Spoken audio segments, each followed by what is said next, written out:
Hello mga kasandis, dito naman tayo sa ating kusina at tayo ngayon magluluto ng simpleng ulam lamang mga kaibigan. So, meron ako ditong bawang at sibuyas na tinadtad ko na. At syempre meron ako ditong gulay, ayan. Pechay Bagyo, meron tayong Pechay Bagyo dito. So, ayan. At nilagyan ko siya ng kinchay. Ayan, kinchay po ito na nasa babaw na to. At ang ating sahog dyan ay, ayan. So, nakabili tayo ng hipon. Konti lang yan. Siguro kung mga 1/4 yan. At pwede na yan para isahog natin dyan. So, simpleng luto-luto lang mga kaibigan. Atin lang siya gigisahin. At yun lang. So, napakadaling paghahanda ng pagkain para sa araw na ito. Kaya naman, ito lang ang ating gagawin ngayon. At napakasimpleng pagluluto. Para sa mga hindi pa nakakapag-isip ng lulutuin dyan. Abay, pwede na ang ganitong lutuin. Napakadaling lutuin. At napakasimple lamang. Ilang ingredients lamang yan na ilalagay natin dyan. Siyempre, mantika, asin at pampalasa ang ating ilalagay dyan. At yun lang. Napakasimpleng paghahanda. Kaya, tara na. Bago tayo mapasabak na naman sa daldalan, umpisa na natin ang ating pagluluto. At para simulan natin ang ating pagluluto, syempre, sa paggigisa tayo. So, ito na. Mainit na itong ating mantika at ilagyan natin ang ating bawang.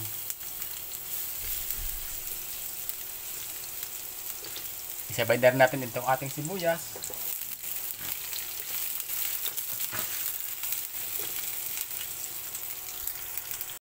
At kapag aromatic na itong ating mga ginigisang ingredients, ay ilagay natin itong ating hipon.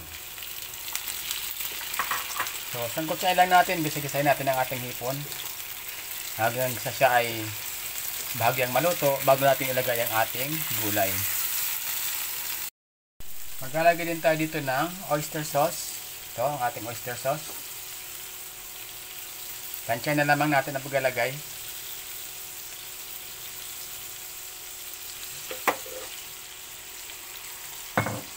Galagyan din tayo ng paminta.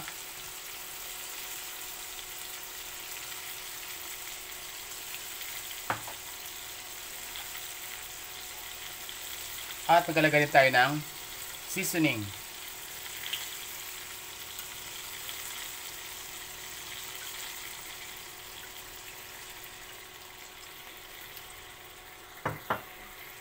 Halo-halo.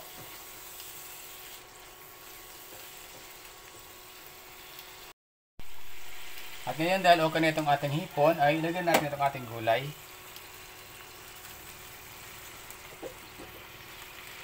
Unahin ko ito yung mga medyo may tangkay-tangkay ng ng ating repolyo, ay ng Pechay Bagyo pala. Unahin ko ilagay sa ilalim. At saka natin ilagay itong ating mga dahon-dahon. Yan.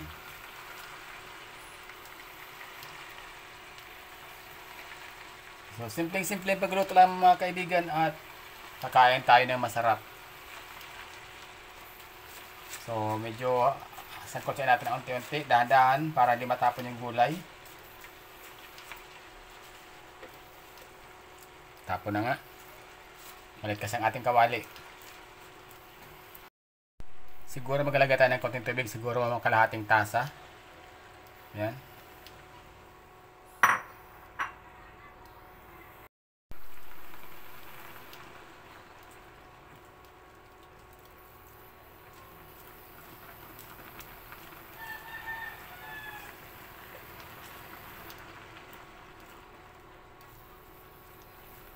Dahan-dahan lamang yung ating ginawang paghahalo kasi nga maliit ang ating lutuan. So, ito naman Pechay Bagyo na to, may lang na to ay pag initan na to ay kusa itong huhupa.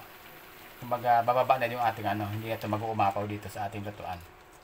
So, ayan, medyo umupa na siya. Kaya, ayan.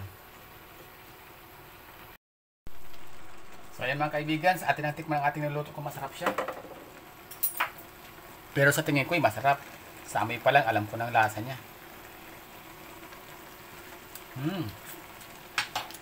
Saktong-sakto yung lasa ng ating nilagay na oyster sauce. Yung lasa ng ating liquid seasoning, sapat na para pasarapin itong ating niluluto. No need to add some flavors. Okay na po yun. Yun lang po, sapat na yun. At ito yung luto na ito. Pangit naman ito kapag ito yung na-overcook. Kaya pwede natin patayin ang ating apoy at pwede natin itong dalhin sa ating pagkainan. Kaya naman, kayo dyan, baka naman di po kayo nakaluto. Patayin natin ating apoy. At ito na mga kaibigan ang ating naging output. Sigurado na namang mapapasarap naman ito ang aking kain. At siguradong makakalimutan ko na naman ang aking diet. Ayan. Napakasarap po talaga ng ating ginawa dito sa ating ginisa. Napakasimpleng pagluto at saglit lamang, wala pang 10 minuto yata tapos na tayo magluto. So bakit pa natin pahirapan ng ating sarili kung sa mga simpleng pamamaraan, simpleng pagluluto at simpleng ingredients tayo ay makakagawa na ng isang napakasarap na ulam para sa ating mahal na pamilya. Kaya galagalo na, baka kayo di pa nakakapagluto dyan. Siyempre ang inyong host bago tuloy magpaalam ay lagi kong iniwanan sa inyo ay ang salitang huwag gawing komplikado ang buhay, mamuhay ng simple at masaya. So hanggang dito lang mga kaibigan, hanggang bye and see you again on my next vlog.